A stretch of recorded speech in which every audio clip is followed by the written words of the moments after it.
living paycheck to paycheck, and now I've gambled away my grocery money. I'm turning to family to bail me out. And even though I had no idea what I was betting on, I was going from NBA, which I would watch every day, to be betting on like Korean basketball league. If I wasn't gambling, it was just sort of unbearable to deal with the isolation. I remember placing bets before I go to sleep. I couldn't even keep myself asleep until the morning. I'd wake up in the middle of the night just to check them and put new bets on. So it was getting out of control, but no one knew. No one knew. Today's guest is Alex, and he shares his story about how he got hooked to gambling through sports betting and ended up embezzling money from an employer to finance his gambling. There's so many of you that watch this channel regularly, but haven't decided to subscribe. If you do me the favor of considering subscribing to the channel, then my promise in return is that we'll continue to work hard each and every day to spread the message that gambling addiction is real, but so are the resources out there to get better. Let's jump into it. I was still exposed to the poker machines, as I mentioned, at a young age. Like, it was just such a normal thing when family would go to what we call a hotel or a club. So some states would have like a direct comparison, but it's Yeah, basically just like it's literally like a hotel with a bar on the bottom, and then one side of the bar has slot machines, and the other side is like a pub, basically. exactly right. And I feel like if you've never seen it, it's really hard to imagine what that looks like. But that's exactly how you described it. We would also describe it as like a social club. Some of the hotels, which we call clubs, are just that what you've described, but on a much bigger scale. Sure. So every sort of local suburb would have one of those. And I remember as a kid, I would weekly go frequent one with my parents just to go for dinner. But Hmm. the exciting part was never the dinner part. It was always seeing the room with slot machines and hearing the sounds and seeing the flashing lights. And of course, you'd have to be over 18 to go in there. But if you were accompanied by someone that was an adult, and sometimes the bathrooms would be around where the slot machines were, I was always so interested and I wanted my parents to take me just so I could look. That's kind of the first time I was exposed to gambling. But besides flashing lights and hearing the sounds, it didn't really trigger anything off in me. I Sure. would say the first time I was really exposed to like myself, like actually gambling, was um, in Canberra where I lived. There was also a casino, and me and my friends at the time, we had a tradition where it was whoever turned 18, go to the casino, 20 or $50, and find a game that you like and put it on just to celebrate your birthday. And I remember going at the time on my birthday and putting $20 on a roulette table, and it was just red or black. We didn't know anything else. And I just lost in the first hand. And I remember thinking to myself, like, this is not it. Like, there's better ways to lose $20, you know? For real. Yeah, if I wanted to lose $20, there's better ways to do it. And I remember just turning around and thinking to myself, like, I'm never going to do this again. Mm. And it wasn't until I was 2 or 3 years afterwards where I never went back to a casino. I vowed that day, like, this is not for me. But 2 or 3 years afterwards, I was introduced to online sports betting, which is also really, really popular in Australia and really sort of normalized in Australia. Um, at the time, me and my friends, we really enjoy American sports. So we liked watching, especially NBA and NFL, but also MLB as well. Like, compared to the frequency of games you'd have in Australia, compared to like rugby, which is very popular here, or Mm. cricket, the American sports, they play all year round. NBA, for example, playing 82 games a season. So there was just so many games that was going on. We all had different favorite teams, and Mm. by sports betting, like initially, we just put small wagers on when our teams were versing each other, and it Mm. just felt like this extra incentive that like added to the rivalry of my team versing your team. But it was never something crazy. I just remember starting off at that time like $10 bets or $20 bets, just betting within the means of what I had. Sure. Yeah, I mean, out of everywhere I've ever been, I Mhm. think the country with like the loosest like vibes on gambling has been Australia by a lot.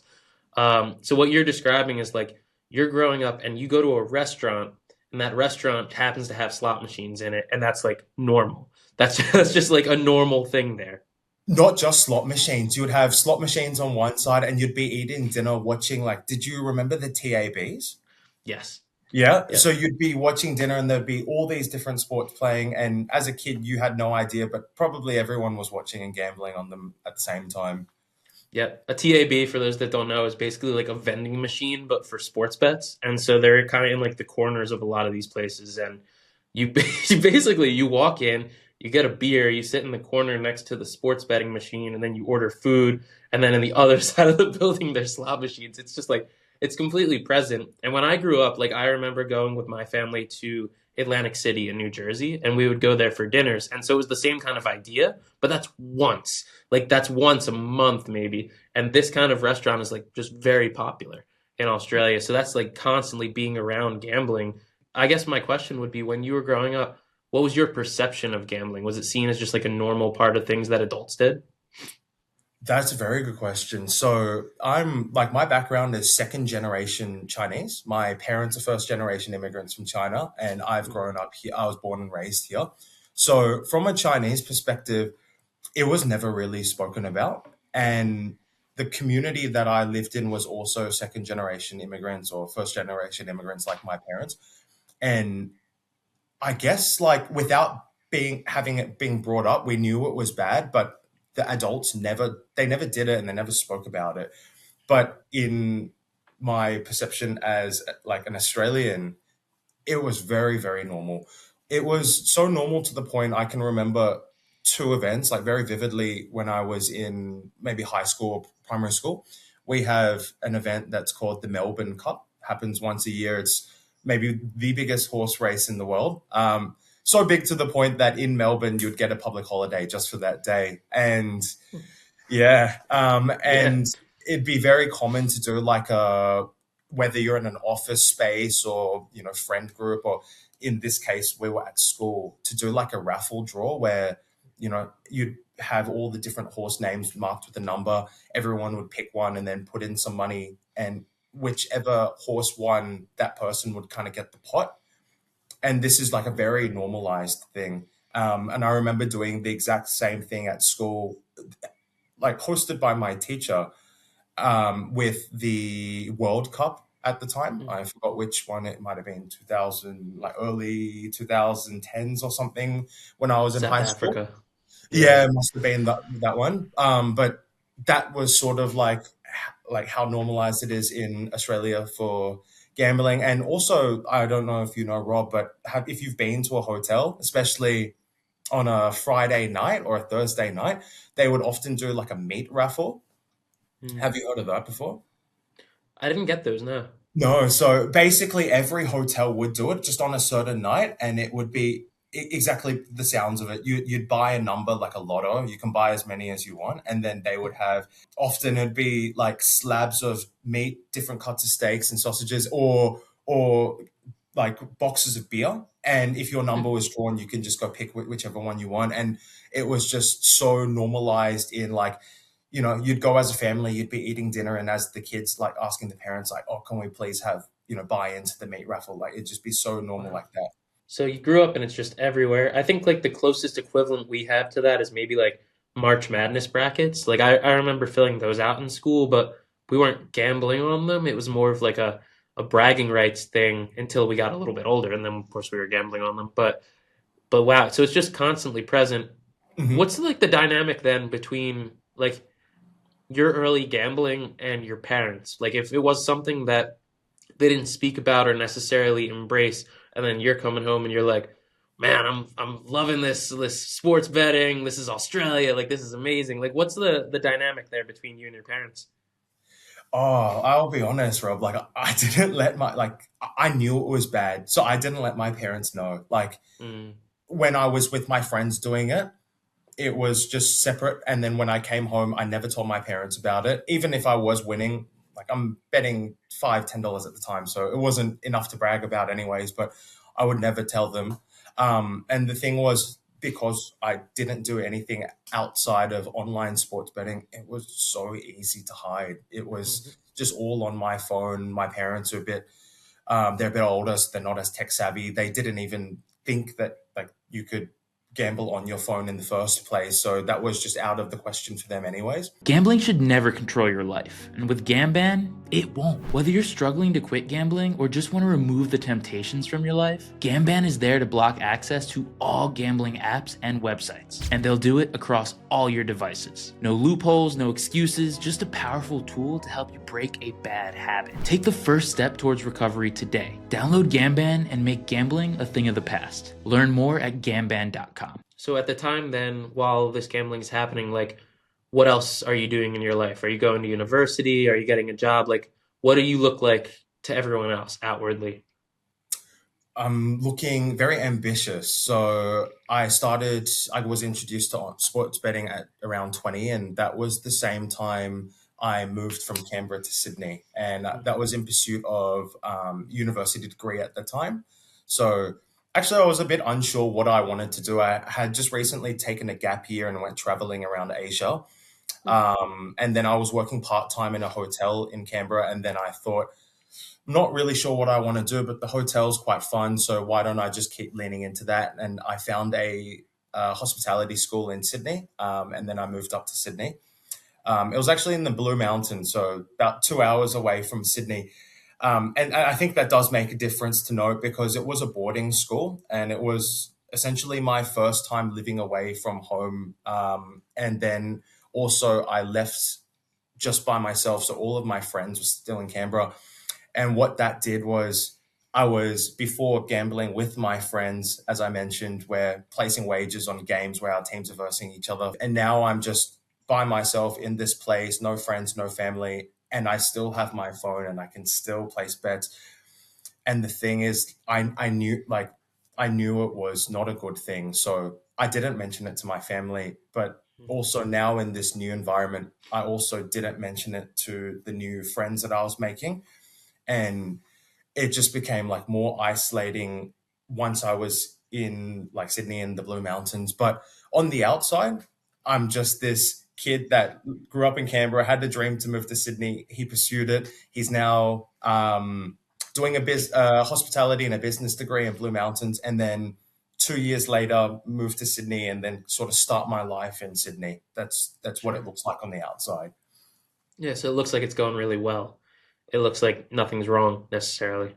Yeah, exactly. I mean, my parents were so proud of me at the time. I have an older brother, and that makes up my family, and he's very introverted compared to me, and he just Mm, once stayed in Canberra, decided he wants to like have his life in Canberra, whereas I'm going out looking like experiencing the world. And I think in my mum's eyes at that time, like very proud of me.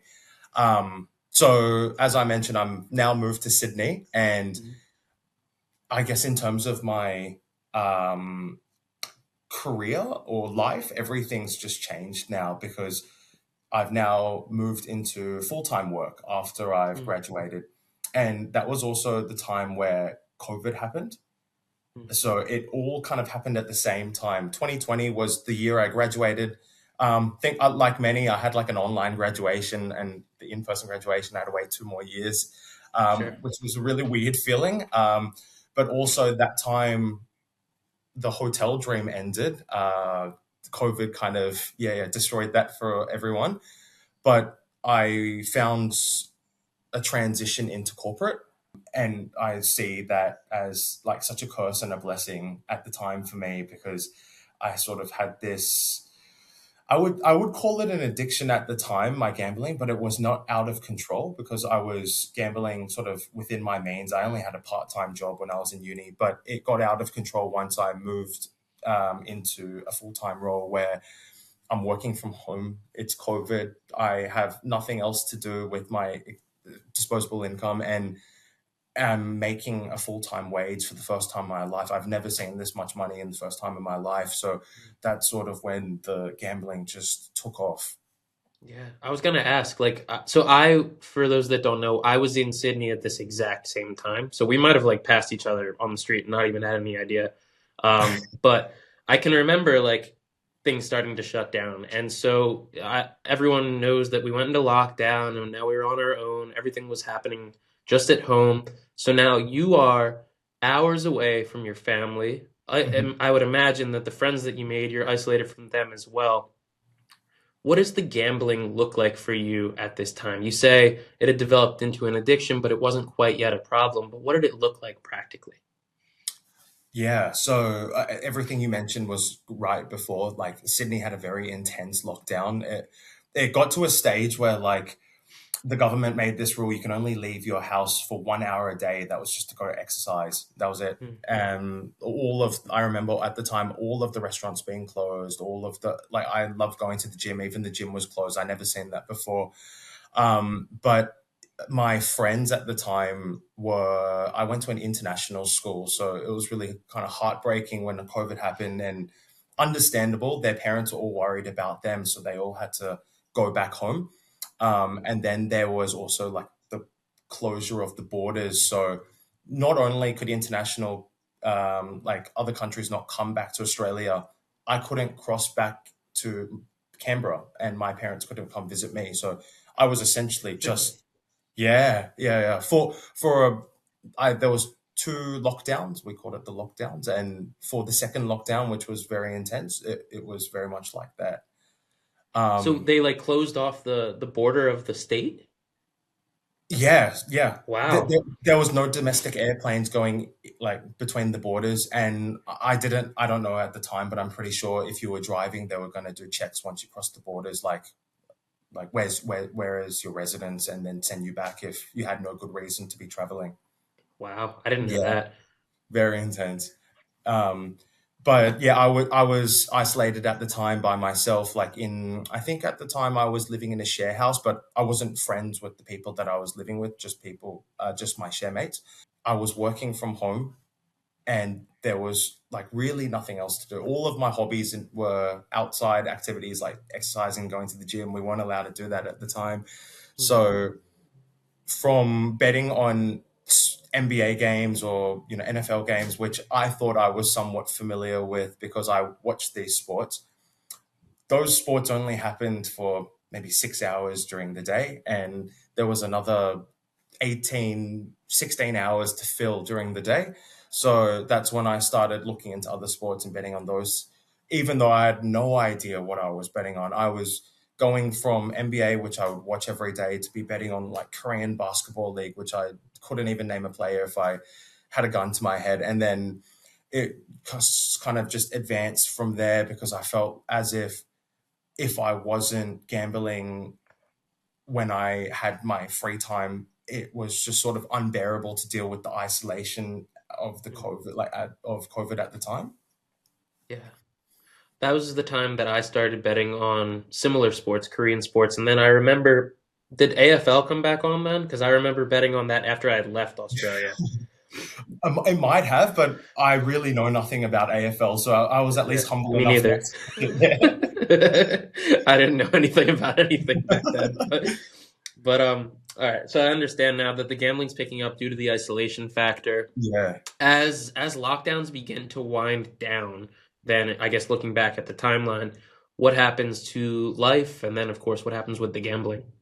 So in like during all of this, I am still working and I'm doing really well at work. I'm killing it actually. So I'm getting promotions, and this is sort of corresponding with the timeline of COVID easing down like the restrictions.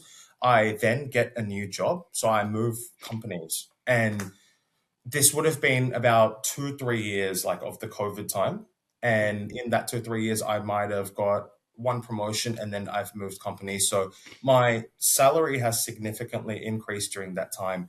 And why I mentioned that is I didn't feel it increase because every promotion, every raise I got, it just went back to gambling. So I kind of was just at square one. But on the outside to friends and family, I'm doing so well. I'm getting promotions. I'm moving companies. I'm really young at the time too. I've just graduated uni for 2 years, and I've got three jobs within this 2 years. So everyone's like, not to worry, he's doing well. But what's really going on is like the isolation. And now I know with self reflection of, everything that's happened during this time, my mental health was really not good, due to the isolation. And I think that the gambling and the mental health sort of feed off each other. And it was like this for a good 2-3 years. So all of the extra money that I was making through these promotions and these raises going back to gambling, I really had no idea of like finance, like how to deal with my finances at the time. It was really just living paycheck to paycheck.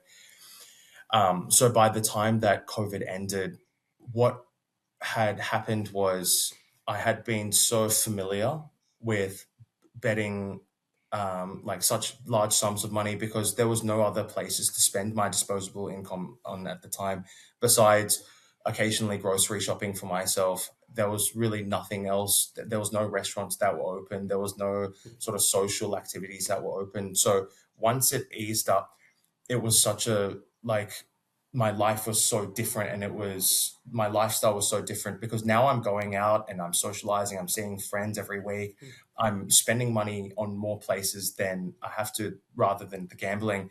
And it's sort of for the next few months I'm really not like living outside of my means now. And that's the first moment where I see like, oh, this is getting problematic. This is, but like, I could keep it a secret before, but this is getting to the point where like I'm living paycheck to paycheck, and now I've gambled away my grocery money, and now I'm turning to family for to help me bail me out, or I've gambled away part of my rent, and I'm turning to family to bail me out. And yeah, that's really when I see it becoming a huge problem now. Not only was it a problem, sort of like a problem building up during Yeah. COVID, now it's just become a full problem. Now it's affecting other people. Yeah. So now that there was other things to spend money on, the thought wasn't I need to slow down my gambling. It was how can I keep this rate of gambling while also doing these things, and it's adding pressure, right? Exactly right. And I honestly, I thought I wasn't addicted at the time. But it was that, like, I remember thinking like, should I cut down on some of the gambling spending so I can spend it Mm, on other things? And that thought, it just, I couldn't process that. I couldn't accept that. It was, no, I can't do that. got it. And so, what is the gambling doing for you at this point? Because, now that the isolation is wrapping up, you're not having to turn to gambling to wrap up the isolation. Now, is the gambling a way to make additional income? Is it a way to prove that you're good at something? Like, what is the gambling giving you at this point now that it's not just about the isolation escape? What I've just told you about my gambling is a self reflection that I've come to only after all of this when I thought about it. Because the thinking that I had during this time was completely different. And I really attribute it to, so as I mentioned, I'm from a second generation Chinese family. And I think it was really something like a mindset that was instilled in me when I was young. It was never something that my parents said out loud to me, just a sort of a feeling that I had within my family where my father is an academic. He works as a professor in a university, and he worked really hard and fought really hard to get himself from China to come to Australia to get that position. And it was sort of instilled in me and my brother that academics is the most important thing you do in your life. What you do at university kind of defines your future, and the role that you get in the future will define your success. And my brother, being 12 years older than me and actually born and raised in China, very much had this instilled more than me. And Mm, I can feel both me and him could feel he had more pressure to succeed from my family. So they pushed him harder to study and then pursue a good degree and then a good job, which he did. But when he did do that, I felt like my parents like eased up on me, and they were much less like gave me that pressure and much less pushing me towards like do this degree and do this sort of study, do this tutoring, we want you to do this job. I always thought it was so cool that my mum just said to me like, do whatever makes you feel happy. When I was young, I thought that was such a cool thing to do, but I'm not blaming my mother for this, but it also just I was a bit like lacking direction when I was at that time of going to uni. Totally shocked in the first place that I was able to land a corporate job, honestly. Before that, prior to COVID, my whole dream was just I'm going to work in a hotel for the rest of my life. So I felt like I had a bit of this, maybe like at the time, like an imposter syndrome while I was working in corporate. And I mentioned I was successful and I was doing well and getting raises and promotions, but I felt like all of this is going to crumble and this is all kind of fake. And I was working in sales at the time, and I felt like this was a great position, but in the eyes of my parents, it was not an academic position. It was, something you could do without a qualification or a degree. So I still felt like this was not like good enough for them either. So Mhm. why I mentioned this is at the time I was really convinced like if I am able to make a lot of money, this would be a way for me to show my parents that I'm successful. And the job that I had at the time was good money, but it wasn't enough that I thought this was good enough. So that's why I continued to gamble in hopes of like maybe I can one day win it big and then be able to like show the people around me like, look, I made it. But obviously that never that never happens. Right. Well, that's phenomenal self-reflection to have gotten to that point, because I feel like there was a similar aspect to it in my story where I was told to do certain things, like kind of following that academic track, and I wanted desperately to prove that like I could do it my own way, that I didn't have to follow this norm. And so this idea of like let me win to show everyone how good I am at this, like that feeling is something that I can relate to, and I imagine a lot of listeners can probably relate to as well. Continuing along in this timeline, though, you now have the good job. You are back to socializing. The spend is getting to be to the point where it's just not sustainable, though. What happens next as these pressures begin to build in your life? Yeah. So this time is would have been about 2022 at the time. I've just started a new job, a new sales job, for a rather big company as well, in a pretty good position, and I'm feeling very successful, and the people around me are very happy for me. I remember just this is a complete like night and day difference of my life now. So before was I'm stuck alone, isolation, no friends and family around me, and now it's completely different. I have building some friends, but I have a loving partner in my life at that time, just a girlfriend that I met a few months ago, and my I'm visiting my family regularly. I really miss them, and then starting this new job, and I remember moving into a new place at the time as well. And then things were going well, but the gambling, as I mentioned, it was like at that point already out of control, but manageable but out of control. I'm talking about like I'm gambling like all day and every day. I remember placing bets before I go to sleep, and I couldn't even stay up until like keep myself asleep until the morning. I'd wake up in the middle of the night just to check them and Mm. put new bets on. So it was getting out of control, but no one knew. No one knew. Like I was living with my girlfriend at the time. She had no idea. Maybe she just thought I had some sleep problems or something, but she didn't know what I was doing. My parents had no idea. They're not living in the same city as me, so they couldn't really check in on me anyways. And I was still working from home, and I think that like that's not good for me Mm. having that accessible to me whilst at work that allowed me to gamble just sort of throughout the day. So yeah, like I mentioned, things were going good, but then things sort of weren't going good at the same time because I was gambling outside of my means. So everything else out on the outside looked really good, but my finances were not doing good. I think also my mental health, like as a continuation on from the COVID stuff, I never got it treated. I didn't go to therapy at the time. So it was just this unresolved, these mental health issues that were coming in from my period of isolation that just followed me into this really good time in my life. I was very like manic at that time. I was very like short-sighted with my thinking. It was just like if I win big today, my life's going to change. I wasn't thinking about future Alex. It was just thinking about me now. And I was making just these most crazy bets. I at least had some sort of system previously where I was betting.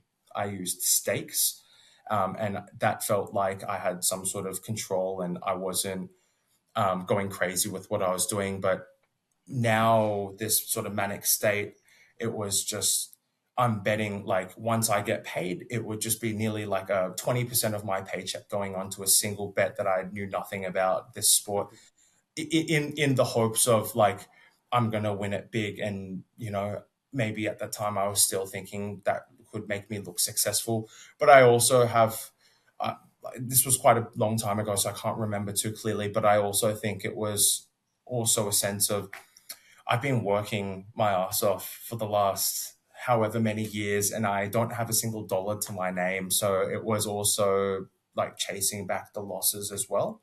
Yeah. But I don't know why it came to me just like so suddenly like that. Normally, the chasing the losses might be like you lose for a day and you're going to chase it tomorrow. But mine was I lost for 4 years and I decided today I'm going to chase back all 4 years of my losses.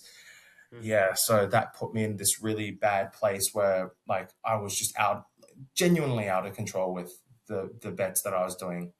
For someone that's watching this and maybe they've gotten to this point of the video because they resonate with you, they feel like you're a good storyteller for whatever reason they got here, but they're not really gambling addicts. Mhm.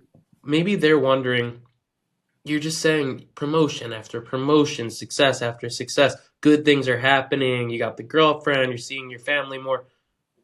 Why doesn't that give you any semblance of success? Like, why do you need the success to come from the gambling? That's a very good question. I think my personality, and I've always been like this, is I'm someone that really likes to be in control of things.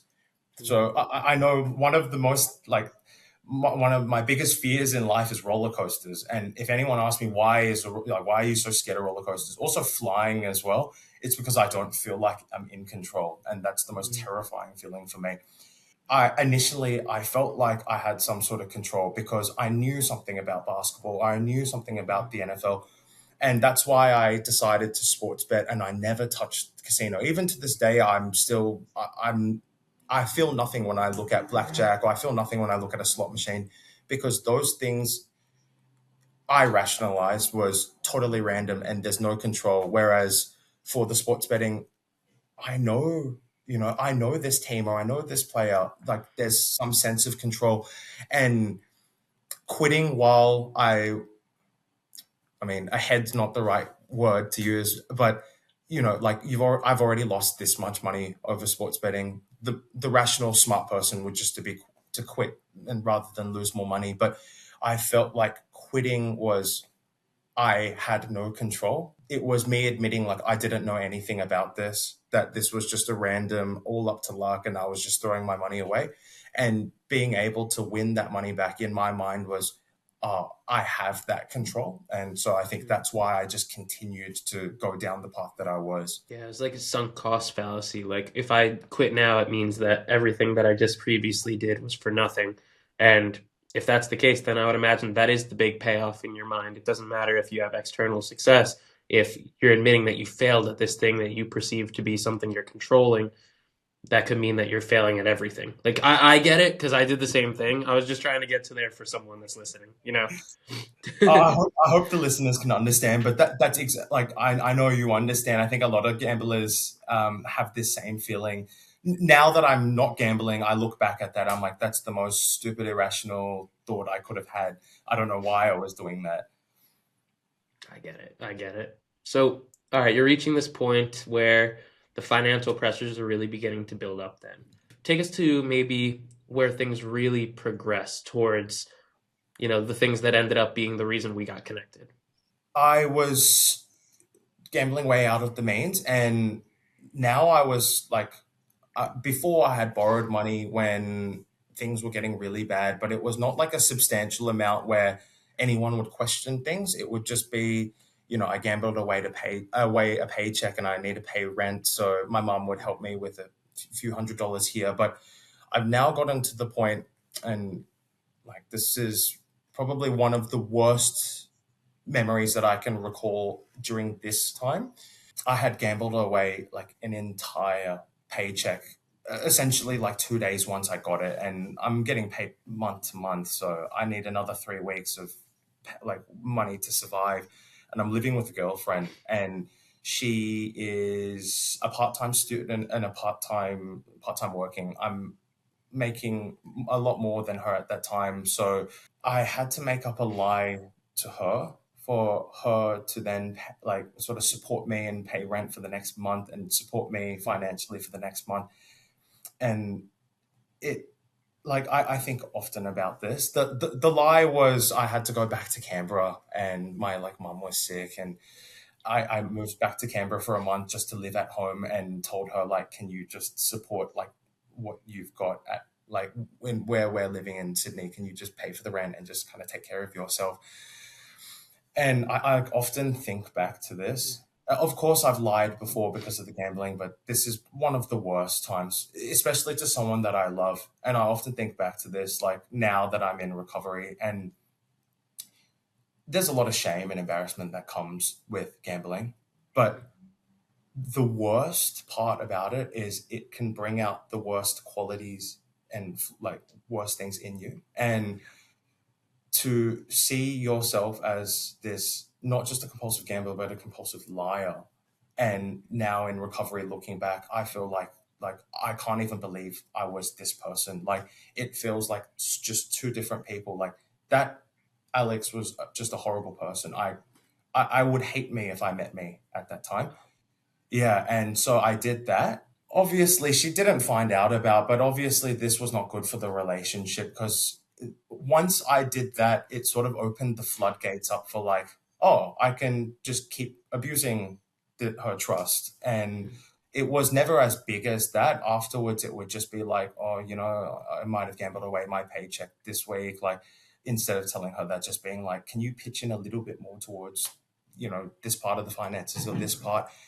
And then that's when the relationship broke down because I continued just abusing that trust, which then led to a point where she had left, and I'm now back to square one. I'm back to like living by myself again. And I've also lost many relationships with friends during this time, not because I was like stealing or borrowing money off of them, but just because when you have no money, it's hard to hang out with your friends. So Yeah, that's yeah, fair.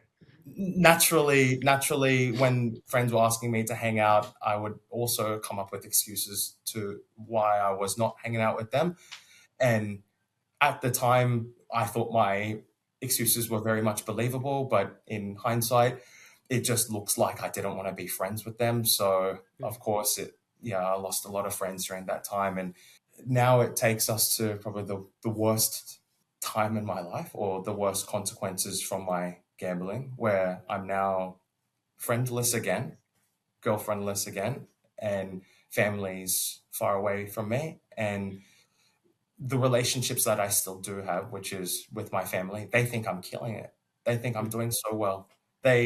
Of course, I'm telling them, why did my girlfriend break up? Because, just differences in personality.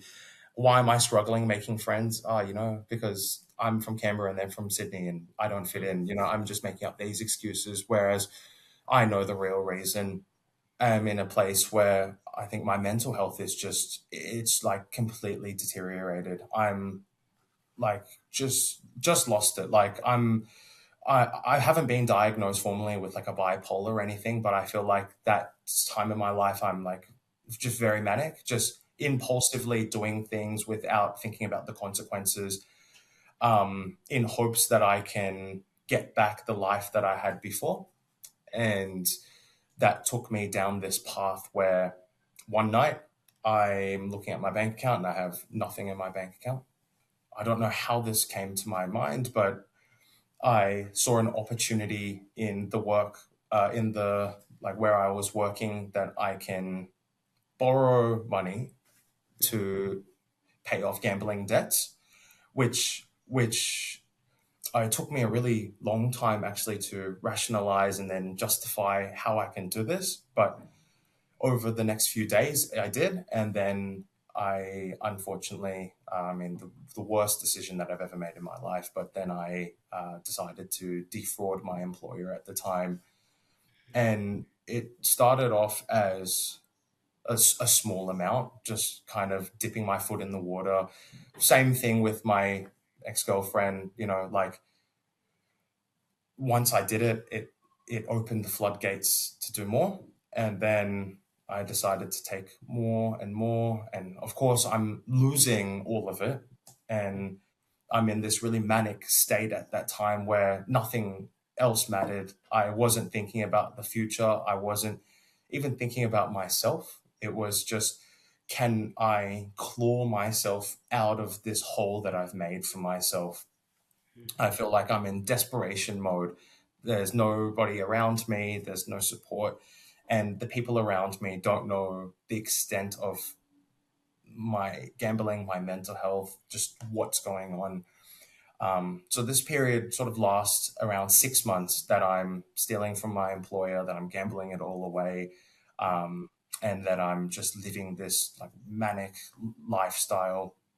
Also, at that same time, I'm going out a lot with, I have somewhat friends, but I just call them like party friends, people you'd see on the weekend for a drink and you'd never ask for help or talk to outside of that. So I'm doing that every weekend, basically. In hindsight, like with self-reflection, it was just escaping the pain of my underlying mental health issues at the time, which I'm severely depressed, but I never went to see someone about it. That goes on for about 6 months. And then one day, oh God, this is like, there's no feeling that can compare to this day. Is the day that I'm working from home, but I get an email to say, hey, can you come into the office? Actually, I think that nothing's going on because no red flags or alarms have been raised like for the last 6 months. So I just thought it's like a routine meeting, just like a team meeting or something.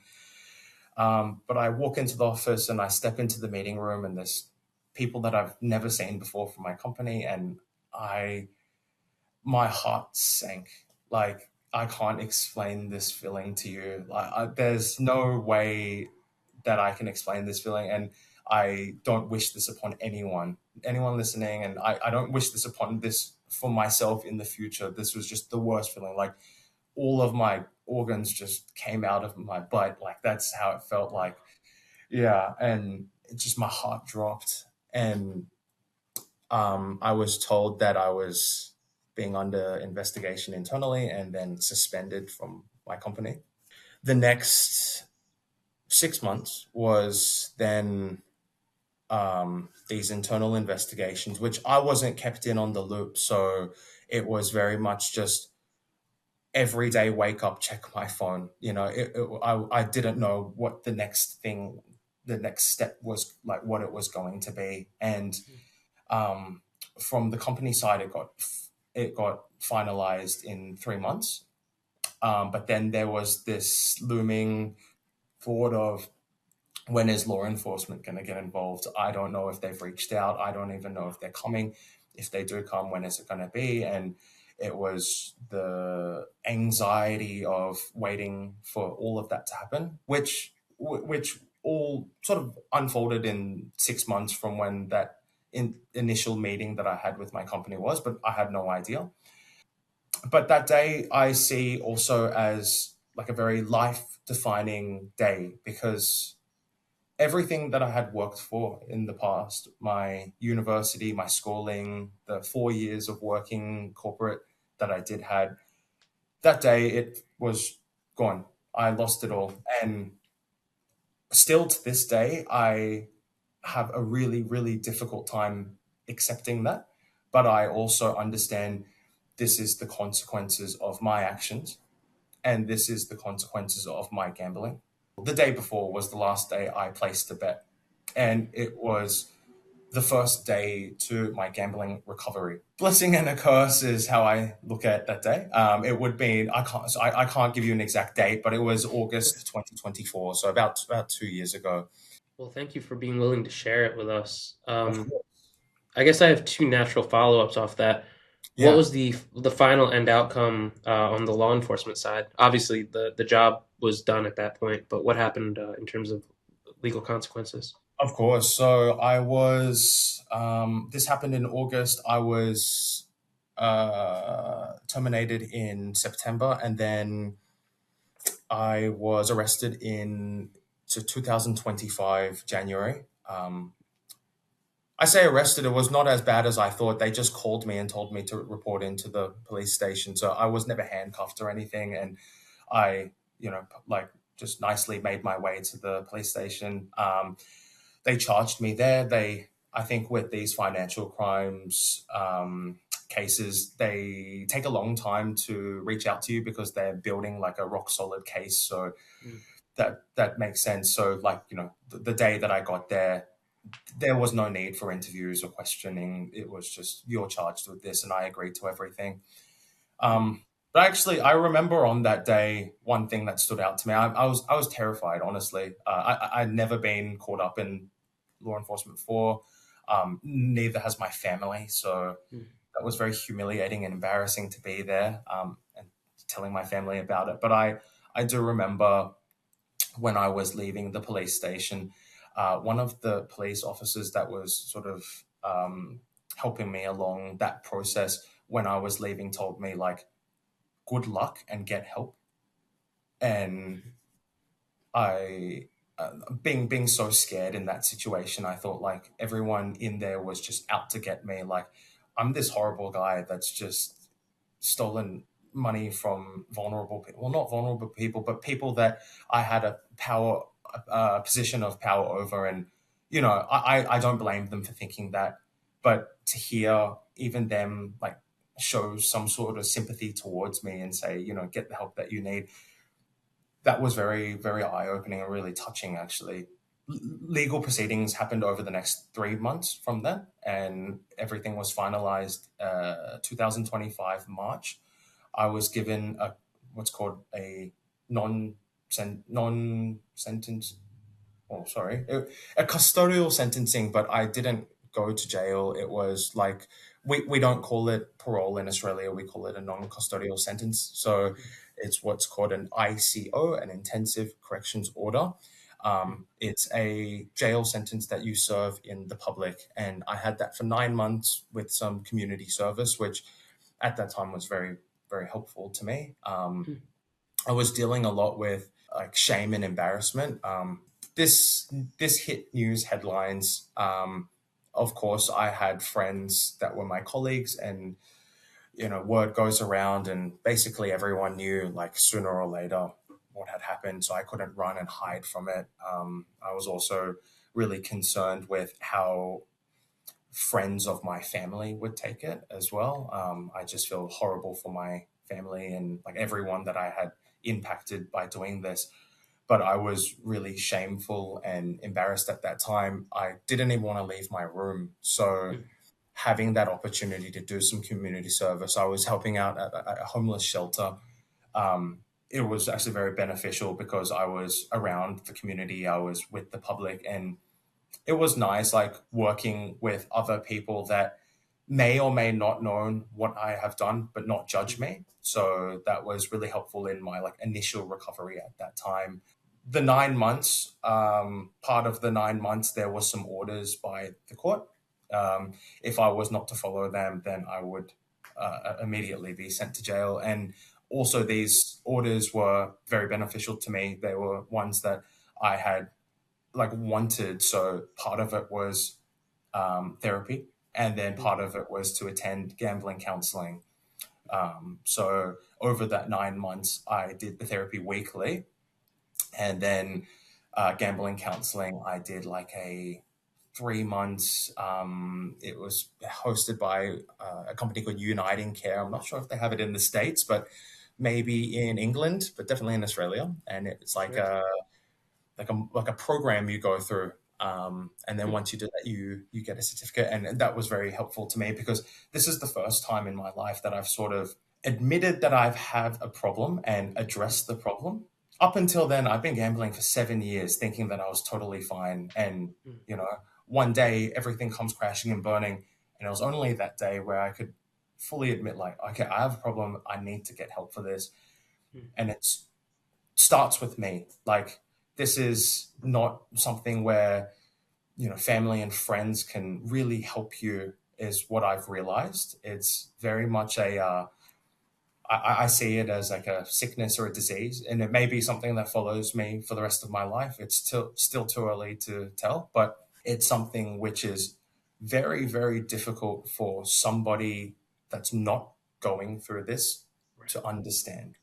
It's something where if you never gambled in your life or you have it all under control, it'd be like so simple. Like, why are you doing that? Just stop. I Yeah. I can't explain to you why I'm doing that, but I can tell you it's really hard to stop.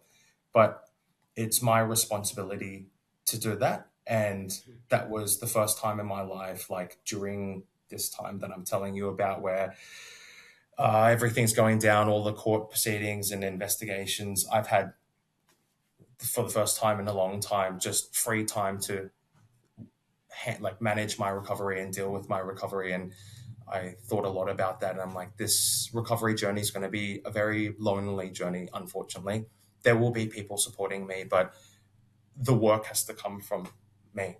And Yeah. so, yeah, that's why I'm really like happy, and I was okay when the court ordered like to go see therapy and go to these gambling Yeah. counselors. I'm hearing you say that, and I'm thinking like, wow, that is such a better outcome than what would have happened to you if you lived in America. You would have just Oh, been shipped really? off to jail. Yeah, oh, totally. You wouldn't have gotten out of jail for a couple years. Um, but that's Yeah. because we don't have like gambling diversion programs. We have that for drugs, like where if someone has like a crime that was motivated by like a drug or alcohol dependency, they can have reduced sentencing and do something like that, which would involve going to a rehab or a therapy.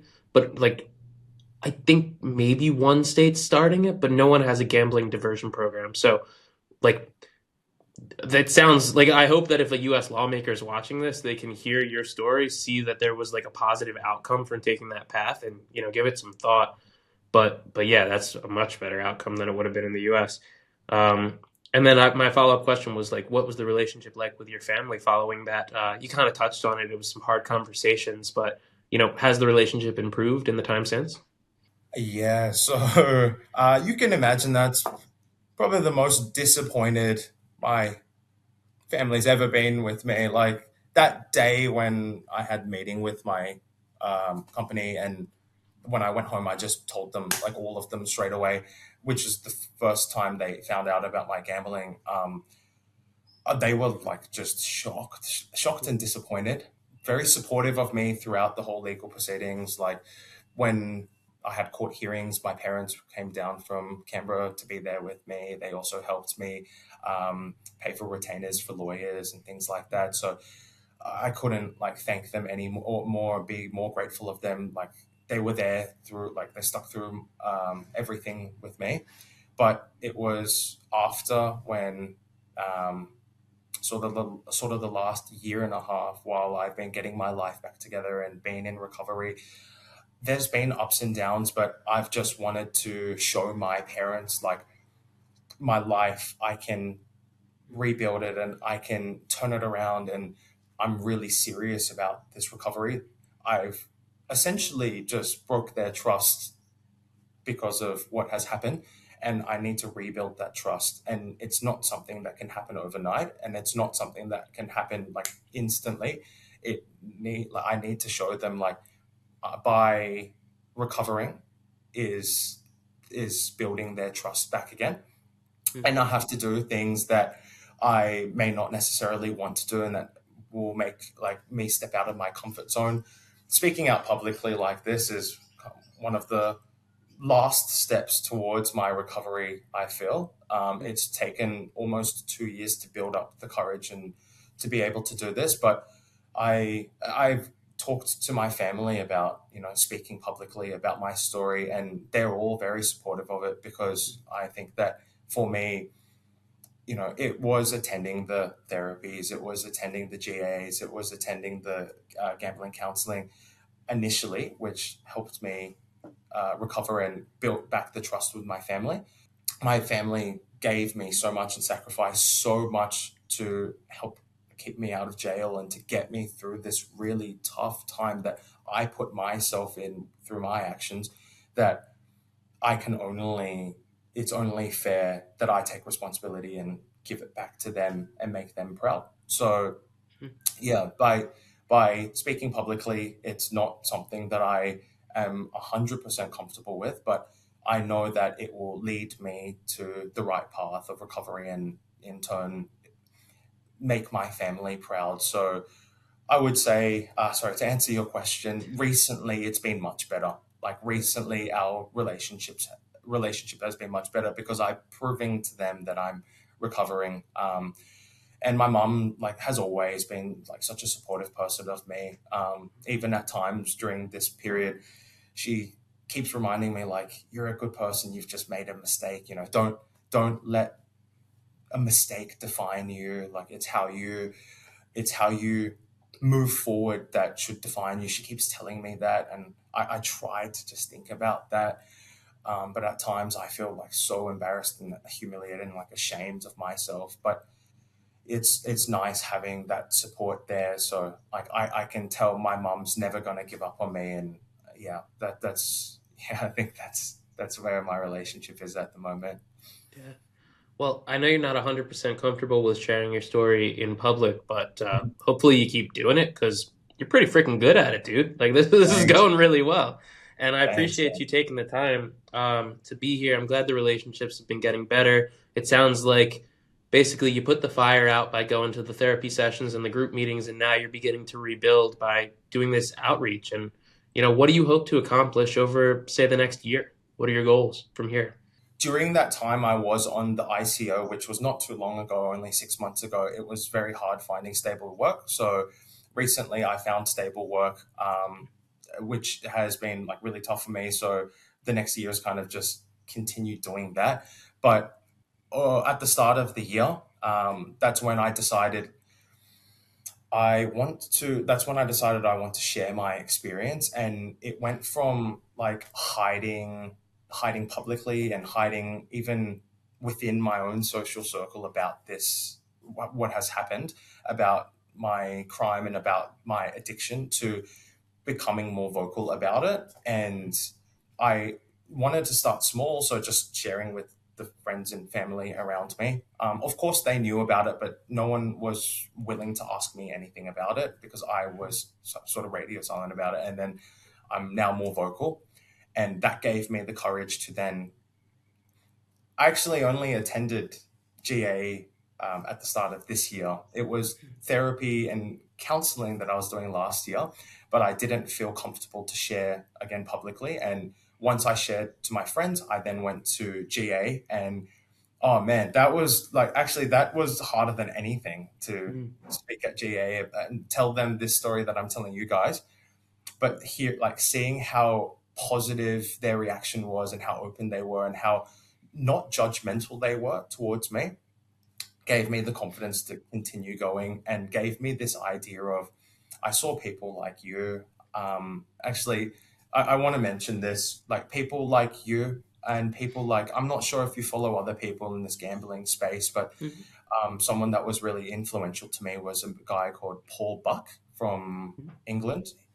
He has I think it's a like a consulting company called Epic. Mhm. And I came across his story, and then I came across your channel and your story, and hearing people with lived experience, especially experiences that may be similar to mine when it comes to the consequences and then what followed, was really gave me a lot of hope, because at that time no one around me has experienced anything like this.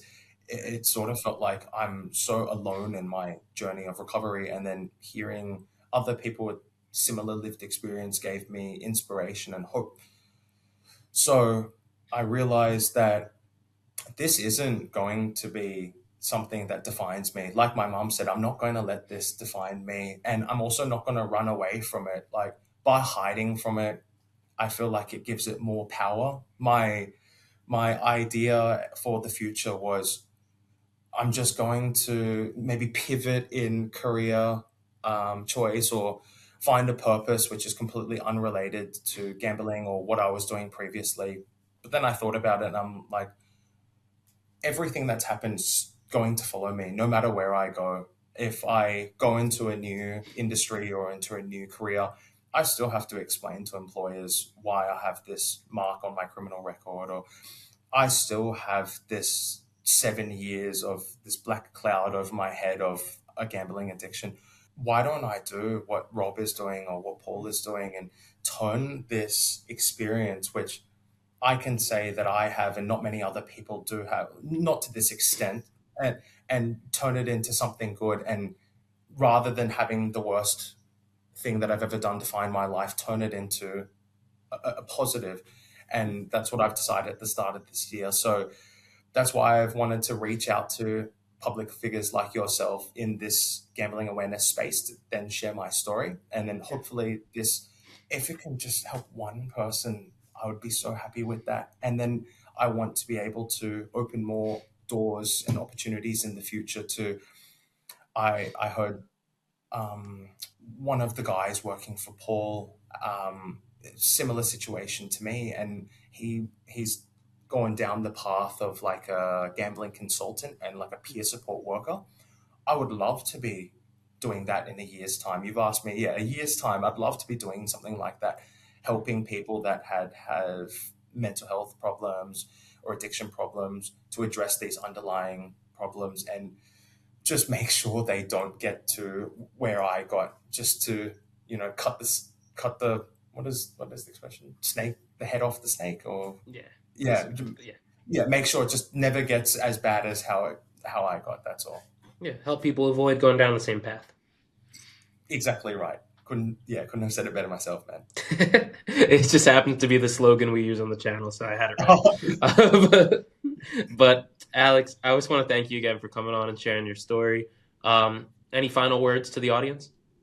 I would say if you just started, if you feel like it's still gambling, still a new thing, and it's like getting a bit out of control, like ask for help. Don't feel ashamed to ask for help. I wish I did it earlier. I had a gambling problem for 7 years. If I asked 1 month into my gambling, it wouldn't, like, my life would be completely different. So ask for help. Like, everyone that has found out has never judged me, has always been sympathetic to me, and has wanted to help.